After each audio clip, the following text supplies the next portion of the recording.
Assalamualaikum warahmatullahi wabarakatuh. Perkenalkan, nama lengkap saya Yuliana Murniledin, NIM 519011067, kelas reguler angkatan 2019, jurusan Farmasi, Fakultas MIPA, Universitas Pancasakti Makassar. Terima kasih atas kesempatan yang telah diberikan kepada saya.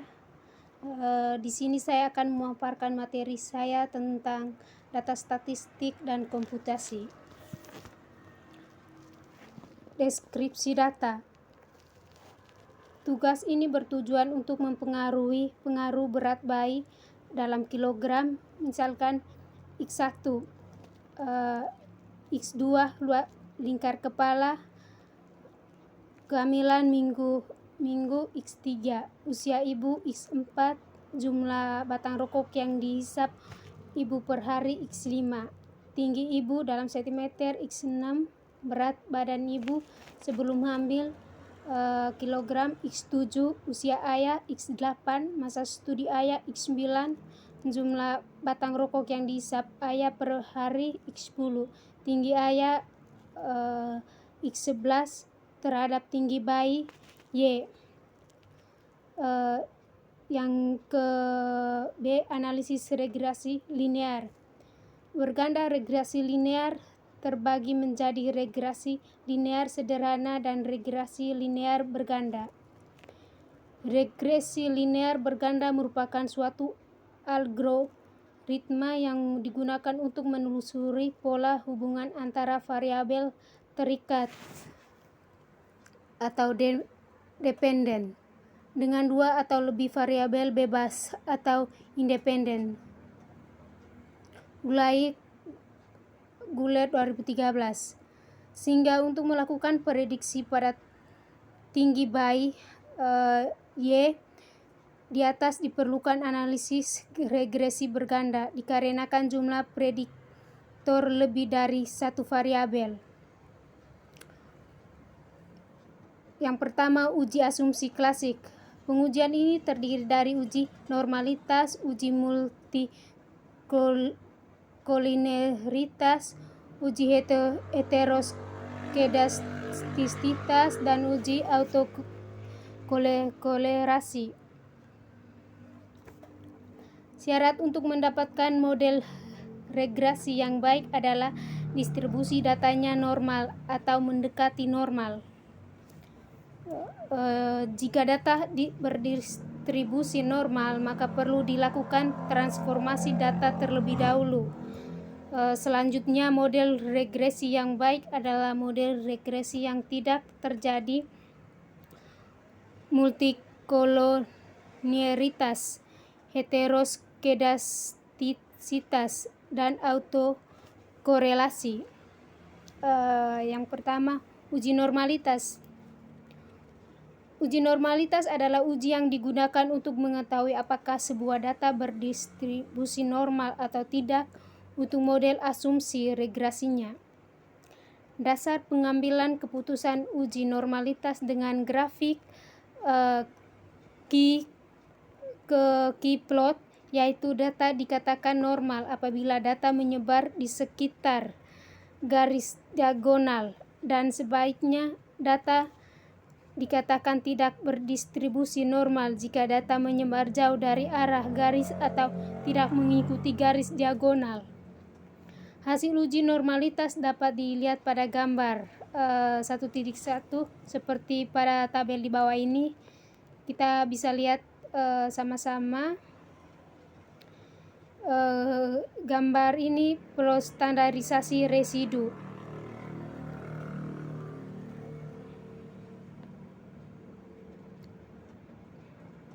Berdasarkan gambar 1.1 di atas menunjukkan bahwa data residuan model regresi sudah berdistribusi normal dikarenakan data tersebut menyebar di sekitar garis diagonal. Dengan demikian, syarat kenormalan sebagai pengujian statistik menggunakan regresi terpenuh. Yang ke B, uji multikolinialitas.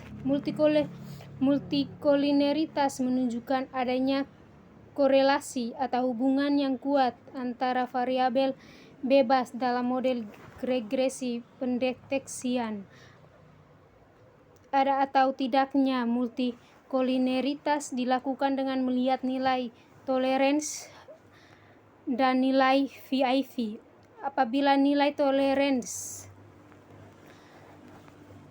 lebih kecil 0,10 dan nilai VIV lebih besar 10, maka model regresi bebas dari multikolineritas. Kita lihat sama-sama tabel di bawah ini yang 1.2 uji multikolineritas. Variabel Birtweg toleransinya 0,243, VIV-nya 4,118. Headrich toleransinya 0,432, VIV-nya 2,316. Selanjutnya gestation toleransinya 0,379, VIV-nya 2,637. Make-nya 0,244, VIV-nya 0,95.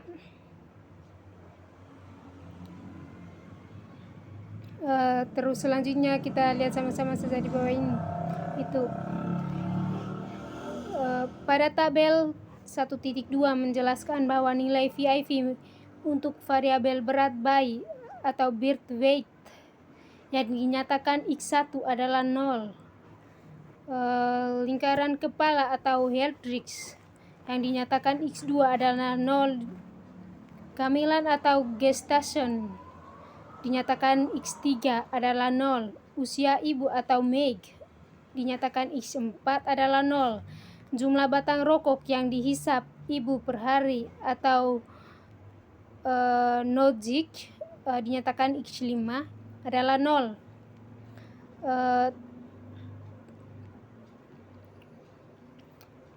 Tinggi ibu Meg dinyatakan X6 adalah 0. Berat badan ibu sebelum hamil atau MPPWT dinyatakan X7 adalah 0. Usia ayah atau Veik dinyatakan X8 adalah 0. Masa studi ayah atau Teders dinyatakan X9 adalah 0.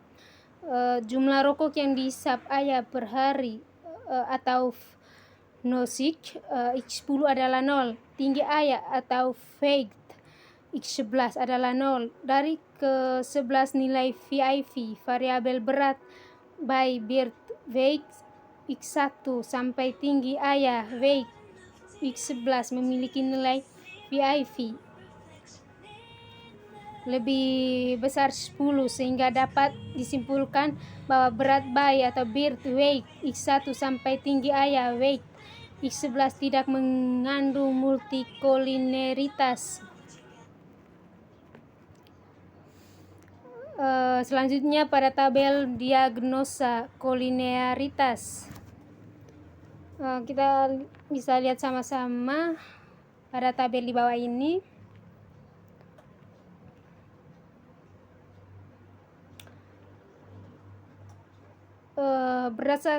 Saya menarik kesimpulannya berdasarkan data diagnosa kolinearitas. Terlihat bahwa perubahan nilai variance proportions pada variabel tinggi bayi X1, variabel kehamilan X3, sehingga dapat disimpulkan bahwa variabel multikolineritas adalah yang dikeluarkan adalah variabel berat bayi X1.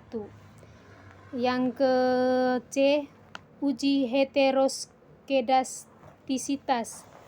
Salah satu asumsi yang harus dipenuhi agar model bersifat blue atau base linear unspecified estimator adalah harus terdapat variance yang sama dari setiap errornya atau hemoskedastisitas Ada beberapa cara untuk mendeteksi adanya gejala heteroskedastitas.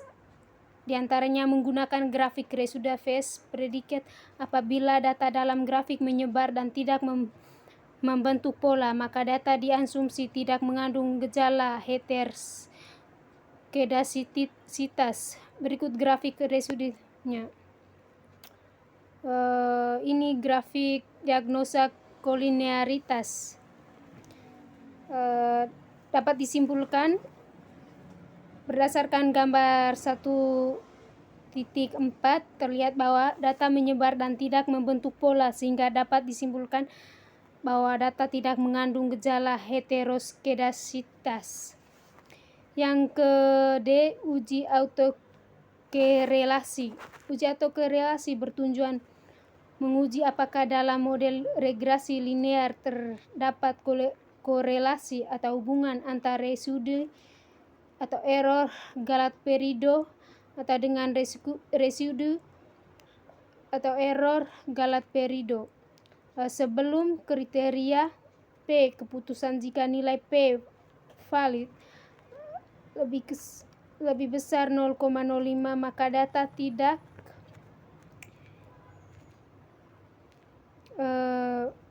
kita lihat juga tabel di bawah ini, diagnosa kolinearitas.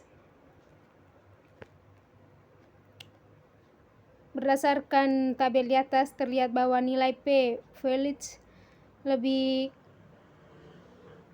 kecil 0,05, sehingga dapat disimpulkan bahwa data tidak mengalami gejala autokorelasi. Yang pertama, model regresi linear berganda. Analisis regresi digunakan untuk menguji hipotesis tentang pengaruh berat bayi atau birth weight, dinyatakan X1 lingkar kepala atau Heldrich, dinyatakan X2 kehamilan atau gestation, X3 usia ibu atau MAIC, X4 jumlah batang rokok yang dihisap ibu per hari atau Monich, X5 tinggi ibu atau height, X6 berat badan ibu sebelum hamil atau PPWT, X7 usia ayah atau FAIT, X8 masa studi ayah atau FAIT, X9 jumlah batang rokok yang dihisap ayah per hari, Nogic, X10 tinggi ayah, weight, X11.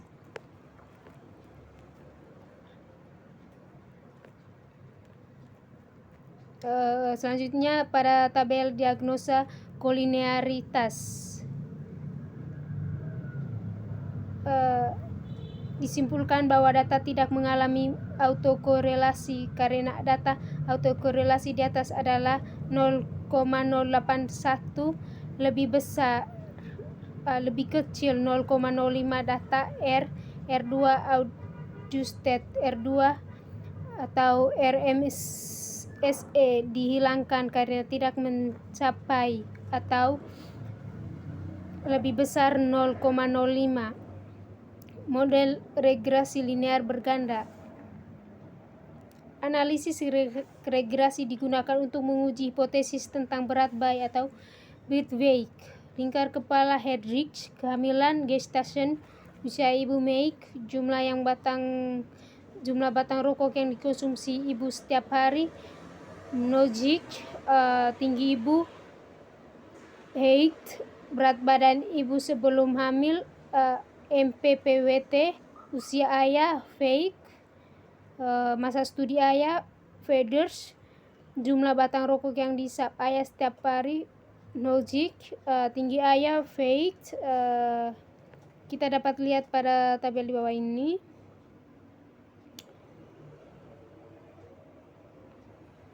Berdasarkan tabel di atas diperoleh persamaan regresi linear berganda.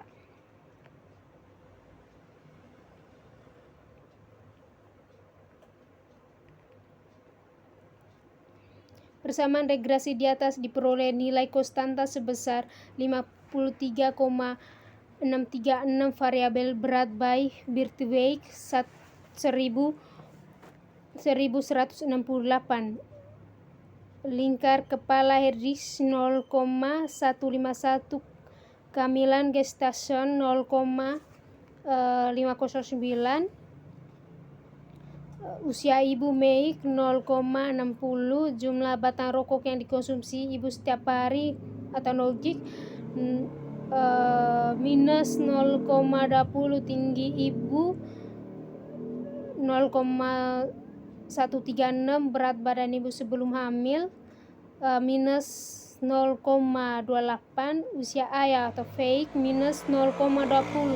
Masa studi ayah Fedirs minus 0,10. Jumlah batang rokok yang dihisap ayah setiap hari 0,16. Tinggi ayah 0,003. Koefisien regresi variabel jumlah batang rokok yang dikonsumsi ibu setiap hari. Berat badan ibu sebelum hamil minus 0,28. Usia ayah fake minus 0,20. Dan masa studi ayah Fedirs minus 0,10. Berpengaruh negatif terhadap tinggi bayi. Koefisien regresi variabel berat bayi. Lingkar kepala Herdis, kehamilan, gestasi, usia ibu Meik, tinggi ibu Heik, jumlah batang rokok yang dihisap ayah setiap hari. Tinggi ayah bertanda positif sehingga dapat diartikan bahwa berpengaruh positif terhadap tinggi bayi. Dengan kata lain, makna dari persamaan di atas adalah konstanta bernilai 53,636 yang berarti jika tidak ada perubahan variabel berat bayi, lingkar kepala, kehamilan, usia ibu, jumlah batang rokok yang dikonsumsi ibu setiap hari, tinggi ibu, berat badan ibu sebelum hamil, usia ayah, masa studi, jumlah batang rokok yang dihisap ayah setiap hari, tinggi ayah, maka tinggi bayi akan tetap, yaitu sebesar 53,636. Yang kedua, koefisien regresi setiap variabel menyatakan bahwa apabila sesama variabel meningkat sebesar satu satuan, maka akan menurunkan tinggi bayi. Begitupun sebaliknya, apabila sesama variabel menurunkan sebesar satu satuan, maka akan meningkatkan tinggi bayi. Yang ketiga, pembuktian hipotesis. Yang pertama, uji F simultan. Setelah semua syarat untuk ditelitinya suatu model regresi terpenuhi semua, maka langkah selanjutnya untuk mengetahui diterima atau tidaknya hipotesis yang diajukan yaitu dengan melakukan uji simultan atau uji F dan uji signifikansi atau uji T. Uji F dilakukan untuk mengetahui apakah semua variabel bebas berpengaruh secara signifikan terhadap variabel terikat. Sedangkan uji T dilakukan untuk mengetahui apakah dalam model regresi variabel bebas secara parsial berpengaruh terhadap variabel terikat. Kita lihat pada tabel di bawah ini.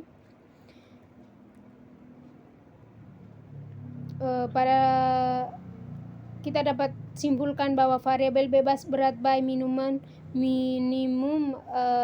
dalam kurung kilogram, berat bayi maksimum, lingkaran kepala dan kehamilan per minggu berpengaruh secara simultan atau bersama terhadap tinggi bayi. Yang kedua, uji parsial. Pengujian hipotesis dilakukan dengan uji parsial atau uji T. Penentuan nilai probabilitas atau SIG dapat diperoleh sebagai berikut. Perumusan hipotesis untuk mengambil keputusan. HO, variabel independen secara parsial tidak berpengaruh secara signifikan terhadap variabel independen. Variabel independen secara parsial berpengaruh signifikan terhadap variabel dependen. Kriteria pengambilan keputusan berdasarkan nilai probabilitas. Jika probabilitas atau SIG lebih besar A, maka HO diterima dan HA ditolak. Sedangkan jika probabilitas atau SIG lebih kecil A, maka HO ditolak dan HA diterima. Hasil uji T dapat dilihat pada tabel. Kita lihat pada tabel ini. Berdasarkan tabel itu, semua variabel memiliki nilai signifikan lebih besar 0,05 sehingga HO diterima secara parsial. Semua variabel tidak berpengaruh signifikan terhadap tinggi bayi.